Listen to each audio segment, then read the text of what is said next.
All right, guys, let's get right into it. Thanks a lot for all the love on the last video about Amos Miller. I got a little more information for you guys on that video. I think what I'll start doing is kind of following up the previous video with a little more information for you guys, and then we'll get into the next new thing, right?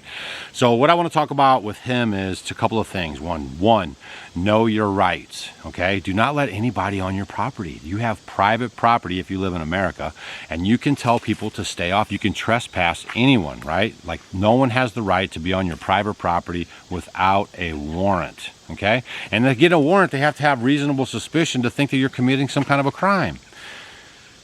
They'll probably never even show back up if you just get it to them right up front, right? Give them the resistance right up front. Now, what Amos did was he signed a piece of paper, right? He signed a piece of paper that he said he would come into some kind of compliance, whatever that is, and they let that go for 6 years, right? So never sign a piece of paper. Once you enter into a contract with the government, all bets are off, right? Now, if he would have just not entered into that contract and just did his thing and then just went to the local folks and just been like, you know, I don't want to shoot hormones and radiation and stuff into the meat. I have 4,000 customers that are willing to not have that stuff put in their meat. And he might have been able to, you know, kind of work this out a little bit different. But because he signed a note, right, a promissory or a contract, that's what got him in the trick bag. So they're still working all that stuff out. We'll keep you informed on any new information that we find, but please know your rights. Don't let anybody come on your property. And if any government official wants to come on your property, make them work for every step they're going to take. I want warrants. I want it in writing why you're coming on my property. I want all that stuff. Okay, and maybe talk to an attorney about property rights in your area for a few bucks. It might be some of the best money you've ever spent. But for here, right, we don't let anybody come on our property if they don't have a warrant. Not even just the smiley, friendly county assessor, right? I've even called them up specifically and told them, you are not allowed to come look on my property or advance onto my property, period. You need to call me if you want to come here and see what's going on, and I will set up an appointment with you so you can come and tax me more, right? But they know that that's well within my rights. They do not have free willy-nilly access to your private property. So keep that in mind, guys. So we're going to keep you guys going on that one. Like I said, that was a little bit of a brewer there, and you know, I don't know how things are going to work out, but don't enter. You guys have the right to enter into these agreements or not, right? Now, he pretty much had it licked because he was doing the workaround, but once he signed that piece of paper, boom, it was game over. Now what we're going to get into is the heat, right? We got a national heat wave going on. We have droughts coming from all the way from California. The lakes there are drying up. Their electricity comes from the power plants that are at the lakes, the dams, the Hoover Dam and whatnot. All that water's running up, so they're stressed out. We have Oklahoma's super dry right now. Texas, super dry right now. We have friends in Missouri who are taking down livestock trailers full of hay and bringing back livestock trailers full of beef, right? Because they got to get rid of the cows before they actually die down there. Oh my goodness. And they can't keep the weight on because of the heat. And guess how you get paid? You get paid for the pound on the hoof. So if your animal's stressing out and losing all kinds of weight, that's a double, triple whammy, right? So that's what's going on with the food system. So I wanted to kind of share that with you guys in case it wasn't on your radar. One of the auctioneers I was listening to kind of talking about the situation down in Texas, he said on sale day at the sale barn, you know, it's good to see a trailer line. All the auctioneers love to see trailer lines. But he said, I'm never excited to see it, and I have never seen a trailer line that's 3 miles long. Okay?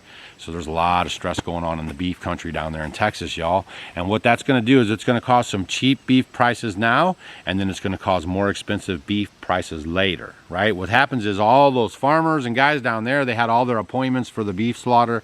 They knew where they were taking them to finish the process, and now they've had to transport them all up here, and that's going to disrupt the you know, butchery situation, right? The what do you call the processing plant, right?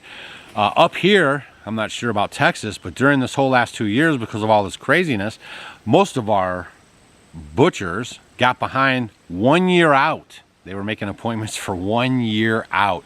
And then you have to add on the pressures of deer season and that kind of stuff. So they are over 1 year out. And I think they've shrunk that down to about 3 to 4 months. right? But still, that's something for you guys to think about.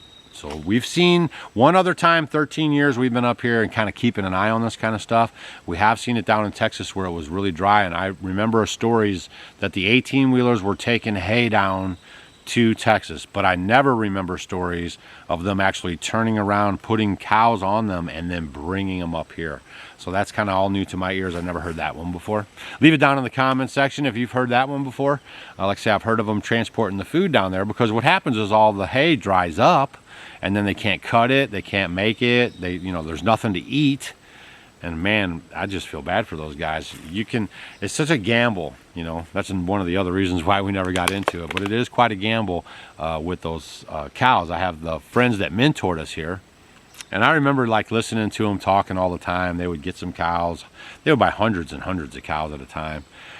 And then you would just hear how it washed out, if it went up or went down. And so there's so many things that could contribute that. But, you could make a good living being a beef man. Now we'll move on to the practical lesson. A little bit different than yesterday's video. The practical lesson. Thus, for all this time, you remember that we had a team of Belgians, right? And I was plowing with the team of Belgians. I would pull wood out of this forest with the team of Belgians. I had a big hay wagon with the big metal wheels. I mean, I was all in, okay? And then I started thinking about it, and then through the winter, we had to up when I got the Belgians, because I didn't have them at first, right? I had whatever animals we had. Then I introduced the Belgians, and then I introduced my hay bill. And then I did that for a couple years, and man, that hay bill was driving me crazy. It was so much more hay because I had 2 Belgians. Now each Belgian weighs over 1 ton, and they eat a lot of food, even off the pasture, but definitely during the winter time when I have to supplement their food. So I started putting the figures to it, and the skid steer just worked out a lot better on paper, right? I want to use it. I go out and turn the key and it goes. With the Belgians, I gotta feed it, I gotta love it, I gotta watch it, I got to harness it. That was a big thing, just harnessing it. The harness equipment was heavy, right? And I'm thinking, man, I'm gonna be 70 years old and harnessing this stuff. Right? So all this stuff started weighing on my mind. So you guys have to do your battle analogies, right? Like you have to pick your own battles. And when I took the Belgians out of the equation, it dropped my feed bill in over half during the winter time. And that's the crucial time. You don't have a lot of money coming into the homestead. All your money's in the spring and the summer when you're selling your stuff and doing your thing. So that just made economic sense, right? So you guys, when you're setting up your homesteads, the practical part, you have to remember like the winter time and how you're going to manage this food situation. Are you going to outsource the food? Are you going to buy enough property where you can cut your own hay, right? So there's all this stuff going on. But if we had the Belgians in here and they were eating all the hay that they eat, that's a big part of the equation. So the moral of the story, just be prepared on what you're putting on your homestead that you're going to have to feed either from an external source or, like during the winter. Okay, because even if you're feeding off your land, you still have to produce all the food that animal needs during the winter time. Okay, pick the winner for the $200 gift card. Anytime we pick the winner, you guys have 24 hours from the moment we drop the video. We go back into the comments section and we pick the comment that we like or whatever, and then we'll say, hey, hit us up on the email, and that's when we check to make sure you're on the master list. You have to be registered at offgridwithdougandstacy.com at our Always Be Prepared giveaway box, and all you got to do is put in your name and your email address, and then you're registered. And then when we do these giveaways, we just cross-reference your name there, and then we send off your prize. So if you want to know who won, I'm gonna make you do a little work on this one. If you want to know who won the last $200 giveaway, just go back to yesterday's video, and then you'll see it pinned right underneath the video. It'll be the very first comment, and you can say congratulations to that person. And also stay tuned for future videos, because not this one, but you never know what we're going to put in as a giveaway. We've given away a sun oven, we've given away a $800 prize pack to LG Homestead, we've given away a Alexa Pure water purifier. I mean, just so much stuff, right? We just want to bless you guys. You're blessing us by showing up, participating in our channel, and we're sending that money right back to you guys to help you with your preps. All right? I'm all talked out. I'll see you guys on the next video. I think Stacy's coming up with some cool stuff, talking about inflation and how you guys can beat it. And hopefully we're just going to keep churning out this information, and hopefully our main hope is that it helps you stay a little bit ahead of the curve, a little bit ahead of the common folk. And it also helps you kind of get your mind thinking about, you know, being more self-sufficient, having more skin in the game, and controlling those few aspects of your life that could really mess you up, right? Food, water, and shelter.